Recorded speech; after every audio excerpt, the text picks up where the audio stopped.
बहुत समय पहले की बात है। एक बड़े राज्य सिद्धनगर के राजा विक्रम सिंह और उनकी रानी मालविका की कोई संतान नहीं थी। कई बरस तक वो भगवान से दुआ मांगते रहे। आखिरकार उनकी गोद भरी और उन्हें एक बेटा हुआ। मेरे लाल, तू नहीं जानता कि तेरे आने से मेरी दुनिया कितनी बदल गई है। बरसों से जो खालीपन था, आज वो पूरा हो गया। महाराज, सच कहूं तो ये पल मेरा सबसे अनमोल है। मैं सोचती थी शायद हमें कभी ये सुख नसीब नहीं होगा, लेकिन आज मैं खुद को सबसे भाग्यशाली मानती हूँ। कुछ ही दिनों बाद एक साधु बाबा महल आए। उनके चेहरे पर गंभीरता थी। महाराज, आपके पुत्र की किस्मत बहुत बड़ी है, लेकिन ध्यान रहे, जब तक उसका 10वां जन्मदिन ना हो जाए, उसे इस महल से बाहर मत जाने देना। अगर आपने ऐसा किया तो बड़ी विपत्ति आ सकती है और उसके जीवन पर भी संकट आ सकता है। बाबा, ऐसा क्यों? आखिर क्या अनहोनी हो सकती है? ये तो वक्त ही बताएगा, पर मेरी बात को पत्थर की लकीर समझिए। 10 बरस तक बच्चा महल से बाहर नहीं जाना चाहिए। इतना कहकर साधु बाबा चले गए। समय बीता। छोटा राजकुमार अब 3 महीने का हो चुका था। एक दिन महल में राजा के पुराने मित्र का खत आया। उसमें लिखा था कि उनके बेटे की शादी है और राजा रानी को जरूर आना होगा। राजा खत पढ़ते ही परेशान हो गए। क्या हुआ महाराज? आप इतने परेशान क्यों दिख रहे हैं? रानी, तुम जानती हो साधु बाबा की बात। हमारे बेटे को 10 बरस तक महल से बाहर नहीं जाना चाहिए, लेकिन मेरे सबसे घनिष्ठ मित्र के बेटे का विवाह है। अगर मैं ना जाऊं तो उसे बुरा लगेगा। तो क्या करें महाराज? हमें जाना भी है और बेटे को महल से बाहर भी नहीं ले जा सकती। एक उपाय है, हम बेटे को दासी के पास छोड़ दें। वैसे भी दासी उसे बहुत प्रेम करती है और हर पल उसका ख्याल रखती है। हम जल्दी ही लौट आएंगे, इतना तो कर ही सकते हैं। रानी ने सिर हिलाकर हामी भर दी। अगले दिन राजा ने दासी को बुलाया। सुनो दासी, कल मैं और रानी पास के राज्य में विवाह में सम्मिलित होने जा रहे हैं, लेकिन तुम जानती हो राजकुमार को महल से बाहर ले जाना मना है। इसीलिए हम हमारे राजकुमार की जिम्मेदारी तुम पर छोड़े जा रहे हैं। जब तक हम ना लौटें, राजकुमार की अच्छे से देखभाल करना। जी महाराज, आप निश्चिंत रहिए, मैं राजकुमार का पूरा ध्यान रखूंगी। और हाँ, ध्यान रहे, उसे महल से बाहर बिल्कुल भी मत ले जाना, समझी? इस महल से बाहर उसके लिए खतरा है। हम जल्दी ही लौट आएंगे। जी महाराज, मुझे आपकी बात अच्छी तरह याद रहेगी। अगली सुबह राजा और रानी अपने छोटे बेटे को दासी के पास छोड़कर विवाह के लिए निकल गए। दासी आंगन में राजकुमार को झूले में झूला झुला रही थी। अरे मेरा राजा बेटा, मेरा प्यारा बेटा, कितना प्यारा है रे तू। उधर जंगल में एक भेड़िया भूखा घूम रहा था। घंटों से उसे कोई शिकार नहीं मिला। आज इस जंगल में सन्नाटा क्यों है? सब जानवर कहाँ छुप गए? लगता है आज तो भूखा ही मर जाऊंगा। भूख से तड़पता हुआ वो जंगल से निकलकर इंसानों की बस्ती की ओर बढ़ गया। अरे, ये तो इंसान की बस्ती लगती है। सुना है यहाँ भी जानवर मिल जाते हैं। चलो आज यहीं कोशिश करता हूँ। वो धीरे धीरे राजा के महल की ओर बढ़ा और बगीचे में घुस गया और वहां उसने देखा एक नन्हा बच्चा झूले में झूल रहा है। वाह, ये तो सचमुच भगवान की दया है। इतना नन्हा मुलायम बच्चा, ये तो मेरे पेट की भूख मिटा देगा। भेड़िया धीरे धीरे झूले के पास पहुंचा। दासी उसे देखकर डर गई। हाय राम, भेड़िया बचाओ बचाओ! वो घबराकर राजकुमार को छोड़कर अंदर भाग गई। भेड़िए ने मौका पाकर बच्चे को अपने मुंह में दबोच लिया और भागने लगा। आज तो मजा आ गया, अब तो पेट भर कर खाऊंगा। दासी अंदर से चीखती रही, बचाओ, कोई तो बचाओ! भेड़िया राजकुमार को उठाकर ले गया। हाय, मैं क्या करूं? महाराज मुझे कभी माफ नहीं करेंगे। उधर भेड़िया तेजी से जंगल की ओर बढ़ रहा था। तभी एक बड़ा भालू वहां से गुजरा। उसने भेड़ियों को शिकार ले जाते देख लिया। अरे वाह, भेड़िए के हाथ तो बड़ा मालदार शिकार लगा है और ये तो अकेले ही सब खाने की सोच रहा है। अभी मजा चखाता हूँ इसे। भालू भेड़िए के पीछे भागने लगा। भेड़िया डर के मारी भागते भागते और गहरे जंगल में चला गया। ये दृश्य पास में खड़ी एक दयालु हिरनी ने देख लिया। उसकी आंखें भर आई। हाय राम, कितना छोटा बच्चा है! इन दोनों दरिंदों को जरा भी दया नहीं आई। लेकिन नहीं, मुझे कुछ करना होगा। अगर मैंने अभी इसे ना बचाया तो ये नन्ही जान इन दोनों का भोजन बन जाएगी। हिरनी तेजी से दौड़कर उस जगह पहुंची। भेड़िए ने उस बच्चे को झाड़ियों के बीच छुपा दिया और भालू से बचते हुए जंगल में भाग गया। हिरनी ने मौका देखकर बच्चे को अपने मुंह में उठा लिया और अपने घर की ओर भाग गई। अपने घर पहुंचकर हिरनी ने बच्चे को जमीन पर लेटाया और उसे दूध पिलाया। चुप हो जा बेटा, चुप हो जा, अब तुझे कुछ नहीं होगा। राजकुमार धीरे धीरे रोना बंद कर देता है और हिरनी की गोद में सिमट जाता है। कौन है तेरे माता पिता? कहाँ रहता है तू? मुझे कुछ भी नहीं पता, लेकिन जब तक सच ना मिल जाए, अब तू ही मेरा बेटा है। मैं तुझे कभी अकेला नहीं छोड़ूंगी। जंगल की गहराई में भेड़िया हाफते हाफते रुक गया।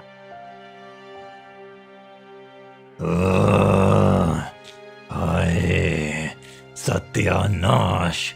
इतना भागा, इतना थका और आखिर में वो बच्चा मेरे हाथ से फिसल गया। उस भालू ने तो थका ही दिया मुझे। लेकिन चलो, उस बच्चे को तो देखाऊं, वो वहां पर ही पड़ा होगा। भेड़िया वापस उसी जगह लौटता है, लेकिन वहां बच्चा नहीं मिलता। ये क्या? अभी तो यहीं रख के गया था, कहाँ गया? जरूर उस भालू ने मुझे बेवकूफ बनाया और बच्चा अपने साथ ले गया। अब मैं उसे छोड़ूंगा नहीं।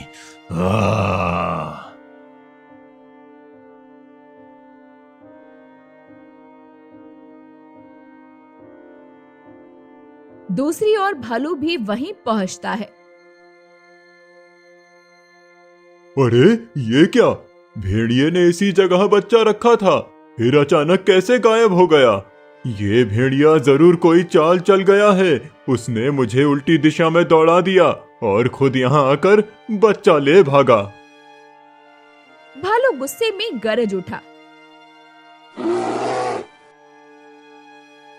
अब मैं उस भेड़िए को छोड़ूंगा नहीं, उसने मेरा शिकार छीना है। वहीं पास में अपनी झोपड़ी में हिरनी राजकुमार को गोद में लेकर बैठी थी। ले बेटा, अब पेट भर ले। अब कोई तुझे छू भी नहीं सकता। तुझे अपनाने के बाद मेरा जीवन बदल गया। राजकुमार दूध पीते पीते सो गया। हिरनी उसे देखकर मुस्कुरा उठी। ना जाने तो किसका लाल है, पर जब तक मैं जिंदा हूँ तुझे किसी की कमी नहीं होने दूंगी। दिन बीतते गए। छोटा राजकुमार अब धीरे धीरे बड़ा होने लगा। हिरनी उसे बहुत प्यार से पाल रही थी। हर सुबह हिरनी जंगल से घास चरने जाती और राजकुमार को समझा कर जाती। बेटा, जब तक मैं वापस ना आऊं तो इस घर से बाहर मत निकलना। यहाँ बाहर भेड़िया और भालू घूमते रहते हैं। अगर उन्हें पता चल गया कि यहाँ इंसान का बच्चा रहता है तो वो तुझे मार डालेंगे। ठीक है माँ, आप जल्दी आ जाना, मैं आपका इंतजार करूंगा। हिरनी मुस्कुराकर जंगल की ओर निकल जाती है। जंगल से जब हिरनी फल फूल लेकर वापस लौट रही थी, तभी दूर से चालाक भेड़िया उसे देख रहा था। ये हिरनी रोज इतनी सारी घास और फल क्यों ले जाती है? आखिर किसके लिए? अकेले से इतना सब खाने की जरूरत तो नहीं। जरूर कोई राज छुपा है। भेड़िया धीरे धीरे हिरनी का पीछा करने लगा। जब हिरनी अपने घर पहुंची और दरवाजा खोला तो अंदर से राजकुमार की आवाज आई। माँ, तुम आ गई? मुझे बहुत भूख लगी थी। हाँ बेटा, ये ले, मीठे फल खा ले और याद रख, बाहर मत जाना, तुझे खतरा है। भेड़िया ये सब सुनकर मुस्कुराया।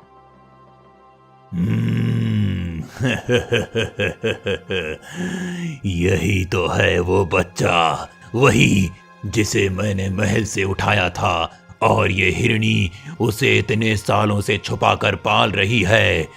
अच्छा खेल खेला है इसने, अब भालू को भी खबर देनी होगी। भेड़िया भागते हुए भालू की गुफा में पहुंचा। भालू भाई, मुझे सच्चाई पता चल गई है।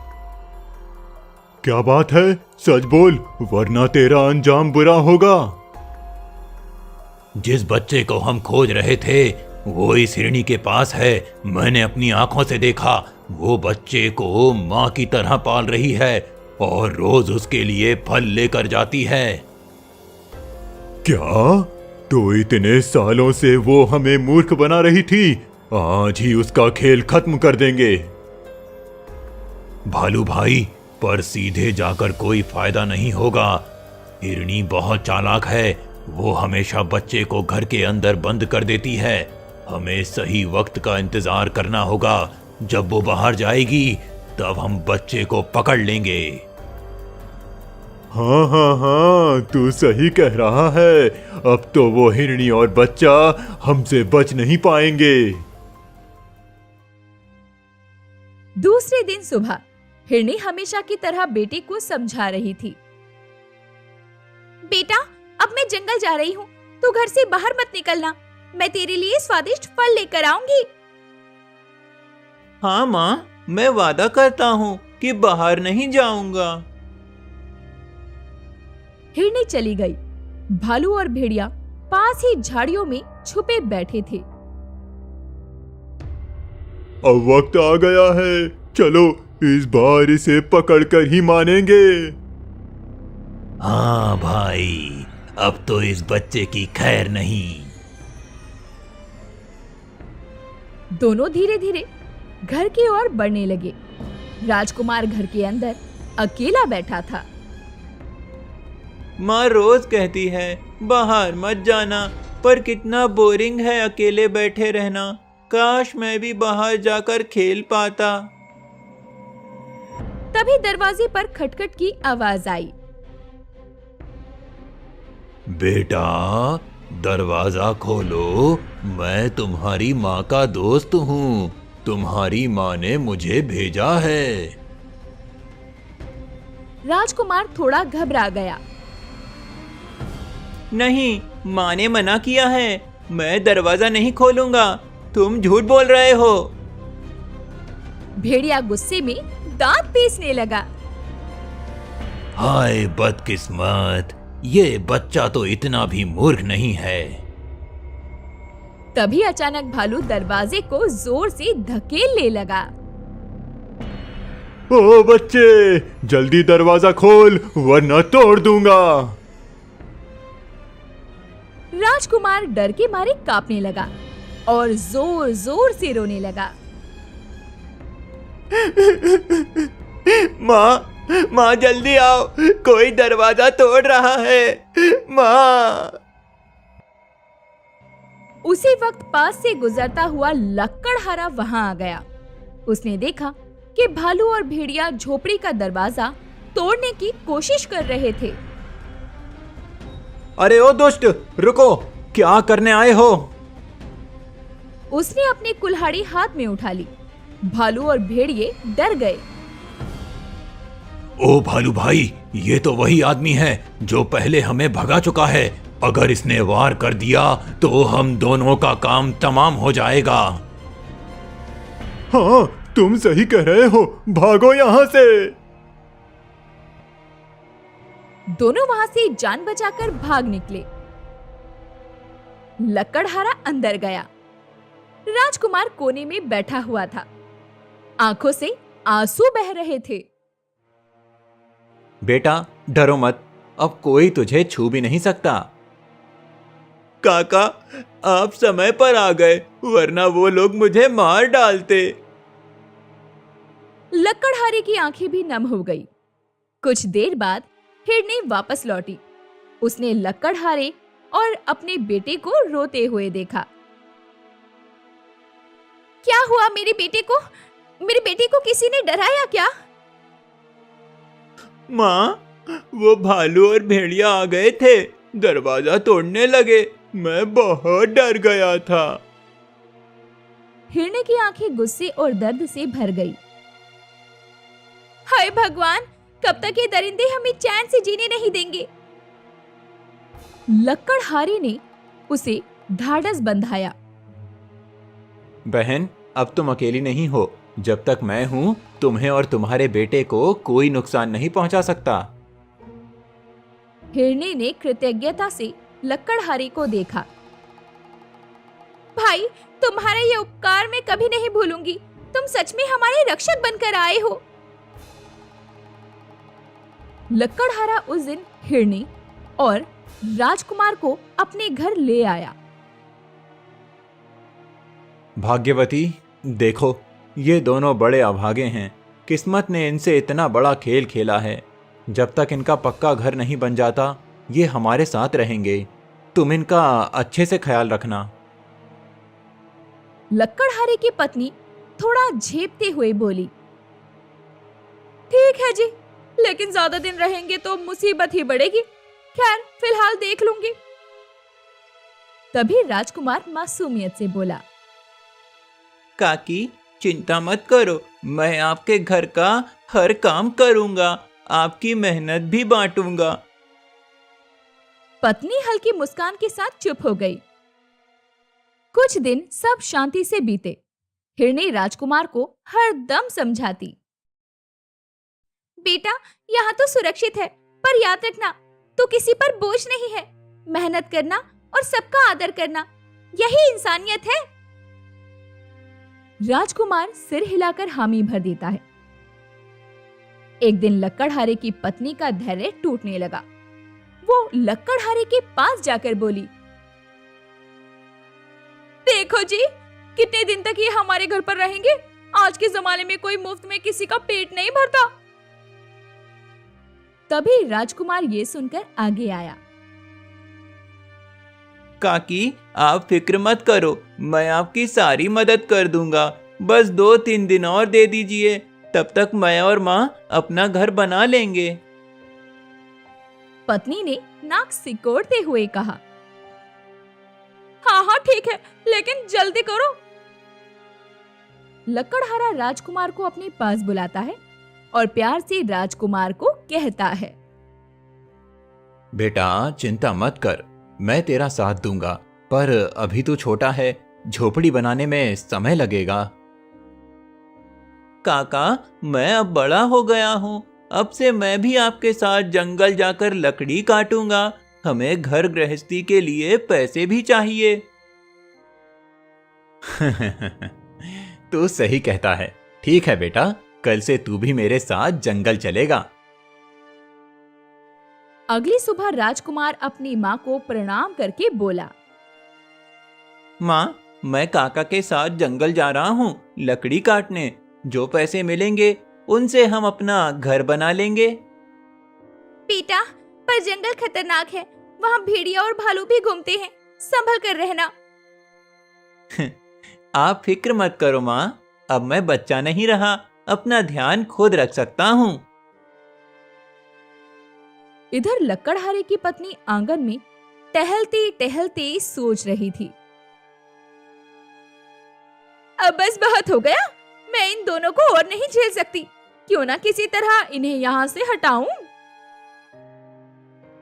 तभी वहां से कसाई कुल्लू गुजरा। और बहन, सब ठीक ठाक? ठीक है भैया, तुम बताओ आज क्या हाल है? काहे का हाल, आज तो किसी ने अपना मवेशी बेचा ही नहीं, खाली हाथ ही जा रहा हूँ। भाग्यवती के मन में बुरी सोच आई, अगर मैं तुझे एक बढ़िया मवेशी दे दूं तो दाम अच्छा लगाना होगा। हाँ हाँ, क्यों नहीं, कहाँ है वो मवेशी? भाग्यवती ने कसाई को चुपके से उस जगह पर ले जाना सही समझा जहां हिरनी आराम कर रही थी। यही है वो हिरनी, देखने में भी तगड़ी है, इसे ले जाओ और दाम दे दो। लेकिन हिरनी सब सुन चुकी थी। हाय राम, ये औरत तो मुझे बेच रही है, अगर मैं यहाँ रही तो ये कसाई मुझे यहाँ से अपने साथ ले जाएगा, मुझे अभी भागना होगा। हिरनी तुरंत जंगल की ओर भागी। अरे ये भाग रही है, जल्दी पकड़ो इसे। कसाई ने बहुत कोशिश की, पर हिरनी उसकी पकड़ में नहीं आई और जंगल में गहराई तक चली गई। हाय सत्यानाश, इस हिरनी ने तो मेरा सारा खेल बिगाड़ दिया। उधर जंगल की ओर हिरनी हाफते हाफते रुक गई।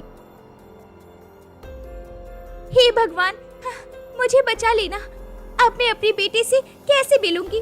अगर किसाई ने मुझे पकड़ लिया तो मेरा अंत यहीं हो जाता। उसी समय राजा विक्रम जंगल में शिकार करने आए हुए थे। आज तो शिकार ही नजर नहीं आ रहा, खाली हाथ लौटना पड़ेगा क्या? तभी उसे ये हिरनी दिखी। राजा ने बिना कुछ सोचे हिरनी पर तीर चला दिया। तीर सीधा हिरनी के पैर में जा लगा। हिरनी वहीं दर्द में गिर गई। हे प्रभु, मेरी बेटी की रक्षा करना। राजा दौड़कर उसके पास पहुंचे। अरे, तुम बोल रही हो? कौन हो तुम और किस बेटे की बात कर रही हो? महाराज, मैं वही हूँ जिसने कई बरसों से एक इंसानी बच्चे को अपने दूध पर पाला है। वो मेरा बेटा है, पर ना जंगल ने हमें अपनाया ना बस्ती ने, और अब तुम्हारी प्रजा मुझे कसाई को बेचने पर तुली थी। राजा उसकी बात ध्यान से सुनते रहे। क्या कह रही हो तुम? वो बच्चा, कैसा बच्चा? परसों पहले जब भेड़िया उसे उठाकर ले जा रहा था, मैंने अपनी जान दांव पर लगाकर उसे बचाया, तब से मैं ही उसकी माँ हूँ। राजा की आंखें भर आई। हे भगवान, तो वो बच्चा और कोई नहीं, मेरा ही पुत्र है।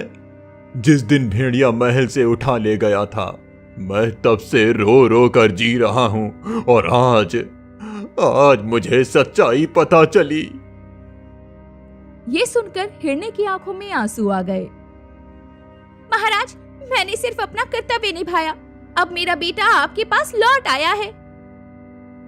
हे भगवान, मैंने कितनी बड़ी भूल कर दी, जिसने मेरे बच्चे को मां से भी बढ़कर प्यार दिया, उसी पर मैंने तीर चला दिया। हिरनी मुस्कुराने की कोशिश करती है और धीरे से राजा से कहती है, महाराज, इसमें आपका कोई दोष नहीं, किस्मत ने यही मोड़ लिखा था। मैं तो खुश हूँ कि मेरा बेटा अब अपने असली पिता से मिलने वाला है।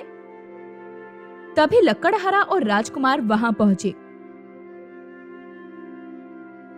माँ, माँ, ये कैसी हालत हो गई है तेरी? किसने तुझे घायल किया? राजा चौंक कर राजकुमार की ओर देखते हैं। उनकी आंखें चौड़ी हो जाती है।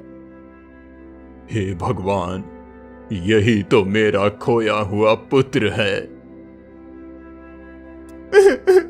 माँ, ऐसा मत कहो, तेरा वक्त पूरा हो गया है।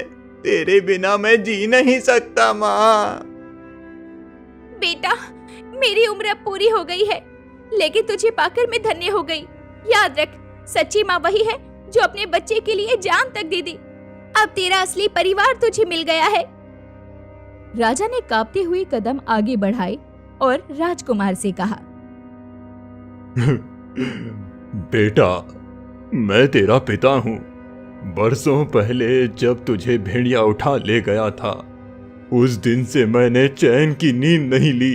आज तुझे अपनी आंखों के सामने देखकर मेरी सारी तपस्या सफल हो गई। राजकुमार आंसुओं में डूबकर राजा की ओर देखता है। आप मेरे पिता? क्या आप सच कह रहे हैं? हाँ बेटा, तू ही मेरा लाल है। मेरी सारी दौलत, मेरा राज्य सब तेरे लिए है, पर तू जानता है, असली दौलत तो तू ही है। राजकुमार की आंखें छलक आई। वो हिरनी और राजा दोनों के बीच उलझ गया। पिताजी, मैं आपको पाकर खुश हूँ, पर मेरी माँ तो यही है जिसने मुझे दूध पिलाया, जिसने मेरे लिए अपनी जान की बाजी लगाई। मैं इन्हें कैसे छोड़ दूं? हिरनी ने उसकी ठुड्डी उठाई और मुस्कुराई। बेटा, मैं तुझे कहाँ छोड़ रही हूँ? मैं तो बस तुझे तेरा हक लौटा रही हूँ। तू राजकुमार है, तुझे महल में रहना चाहिए, और मैं अब थक गई हूँ। राजकुमार फूट फूट कर रो पड़ा। नहीं माँ, तू मुझे छोड़कर मत जा। तेरे बिना मेरा जीवन अधूरा है माँ। बेटा, हर कोई सदा साथ नहीं रहता, लेकिन याद रखना, जब भी तू किसी संकट में होगा, मेरी ममता तुझे बचाएगी। इतना कहकर हिरनी ने आखिरी सांस ली और मौन हो गई।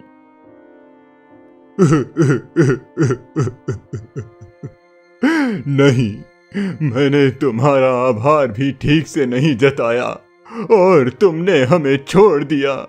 तुम जैसी माँ को कभी भुलाया नहीं जा सकता। राजकुमार अपनी माँ के शरीर को पकड़कर विलाप करने लगा। माँ, मैं तुझे कभी नहीं भूलूंगा। तू ही मेरी सच्ची माँ है। लकड़हारा भी आंसू पोंछते हुए पास खड़ा था।